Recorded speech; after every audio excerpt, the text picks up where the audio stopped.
रामचरितमानस लिखने की तिथि बाबा ने मानस में डाली संवत 1631। करम कथा हरिपद घर सीसा, नवमी भौमवार मधुमासा, अवधपुर।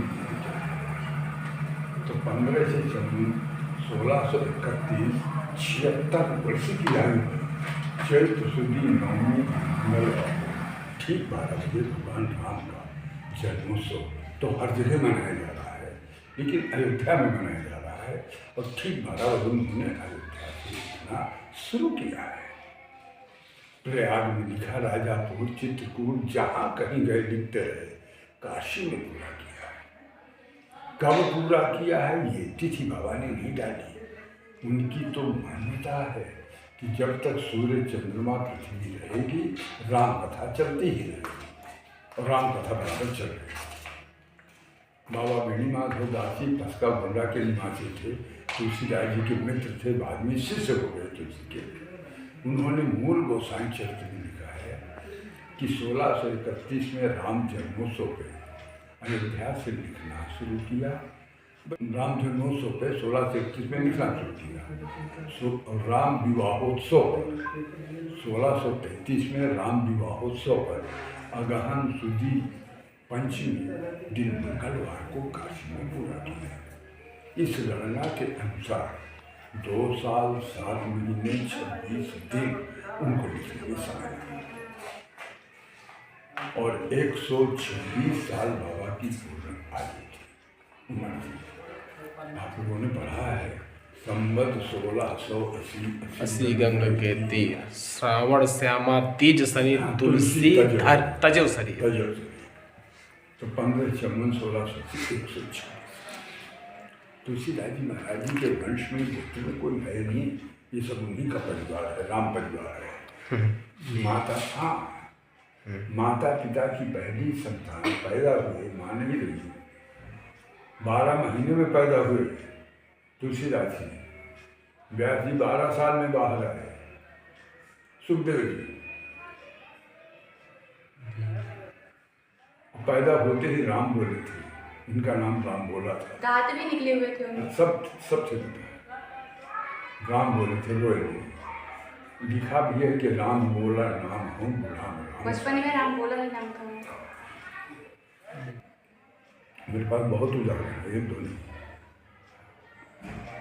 भाई प्रश्न पूछने वाले बहुत पूछते हैं ना।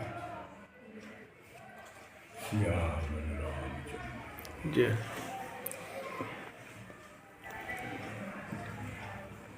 अच्छा, वो क्या क्वेश्चन था कि गोस्वामी तुलसीदास जी महाराज फिर वापस आए हैं या नहीं आए हैं? तुलसीदास जी वापस आए थे ना जन्मभूमि फिर दोबारा ना, एक बार निकल गए था और नहीं आए थे। देखो भैया, इस पर कई मत है।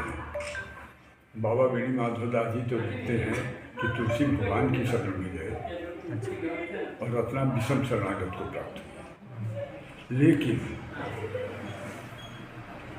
कुछ लोग उसको लिखते हैं, जिसे अमृता नागर का मानस का अंश है, उसमें वो डालते हैं कि रत्नावली से सरिया पे पड़ी हैं तब तुलसी आते हैं। कई लेख हैं उस पर। हाँ, बैठे हुए। तो आपका प्रश्न है, तुलसीदास जी की भेंट चित्रकूट में हुई तो रत्ना ने देखा मेरा शिष्य सही रास्ते पे नहीं है।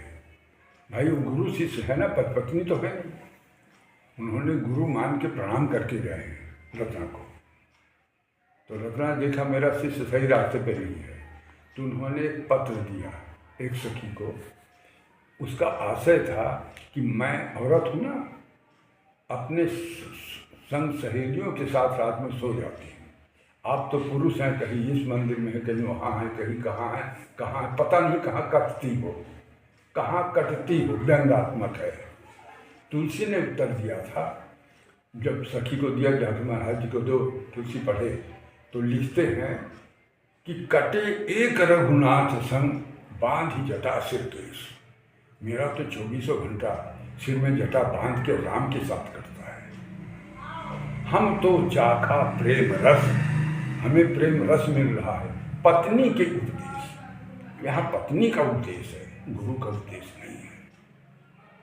रत्ना को पूर्ण संतोष हुआ कि नहीं, मेरा शिष्य सही रास्ते पर है, पत्नी के उपदेश है।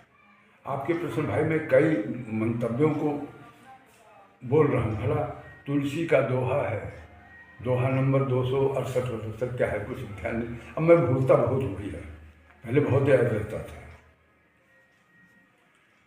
काशी में मुलाकात हुई, 100 के ऊपर तुलसी है, 100 के ऊपर रत्ना है। विनय पत्रिका उनका अंतिम ग्रंथ है। तो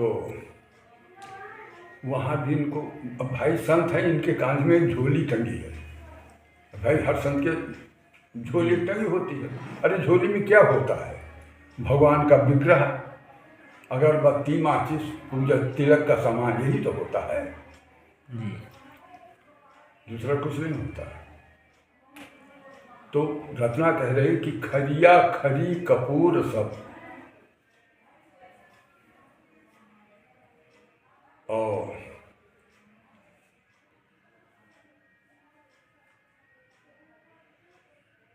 देखिए विस्मरण बहुत होता है।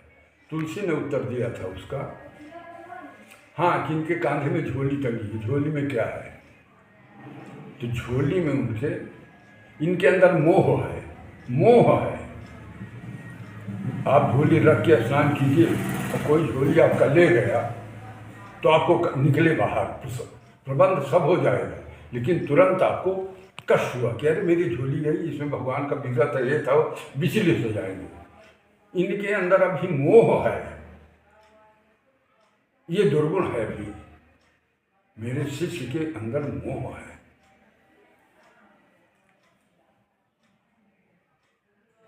तो उस मोह को दूर करने के लिए रत्ना ने प्रयास किया था।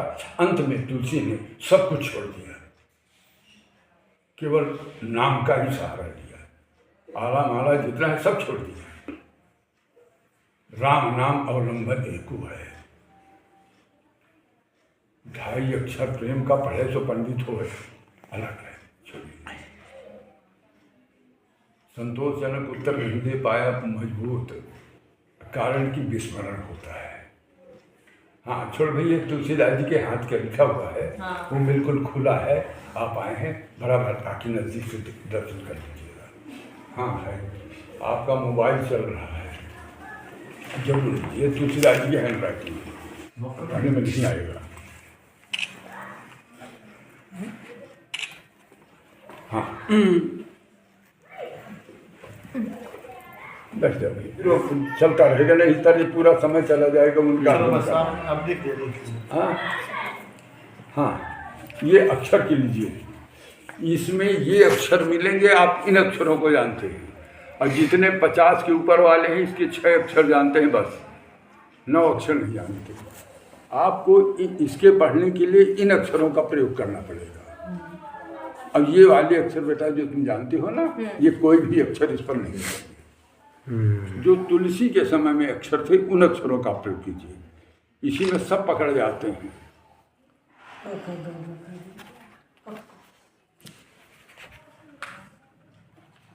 अट्ठाईस 32 आप एक और ले लीजिए, साथ रहते हैं ये दोनों, जहाँ भी लीजिए दोनों लीजिए, बेड़ा कर लीजिए, एक बार में दोनों आएंगे।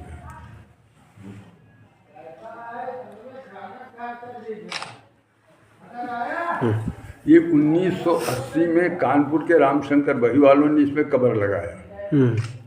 अब 2004 में भारत सरकार ने, पुरातत्व विभाग ने जापानी टिश्यू पेपर से जोड़ के इसमें मसाले, केमिकल्स लगा के इसको प्रिजर्व किया है। ये 62-63 में मंदिर बना है, इसके पहले इस कच्चे घर में रहती थी। ये तिजोरी वहीं थी, तिजोरी पहले की है, तिजोरी 48 की है, डॉक्टर संपूर्णानंद जी की दी हुई है, और 43-44 का मेरा जन्म है, मैं 5 साल का था। और ये तिजोरी जो है कलकत्ते से, वो राम डॉक्टर संपूर्णानंद जी संयुक्त प्रांत के शिक्षा सचिव थे, उनकी ओर से मिला है। ये पन्ना ले लीजिए अपने। अब वंशावली मैंने आपको दिखा ही दी है कि नहीं दिखाई? ना। अच्छा, नहीं दिखाई तो अभी कुछ नहीं होगा। ये तुलसीदास जी के शिष्य वंश में मेरी 11वीं पीढ़ी चल रही, मेरी लाइन में एक ही एक संतान है, मैं रामाश्रय से बैठा।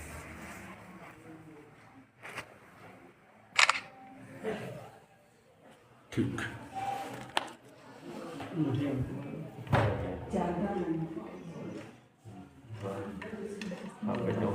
अयोध्या कांड।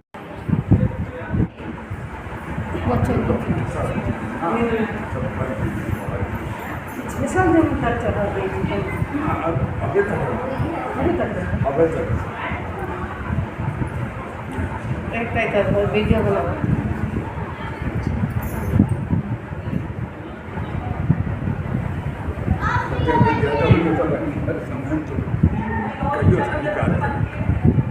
जो उसके अंदर न चाहिए ना तो पहले वाले हटा देती। अरे बांधे रहो नहीं बाहर ले सीधा लखा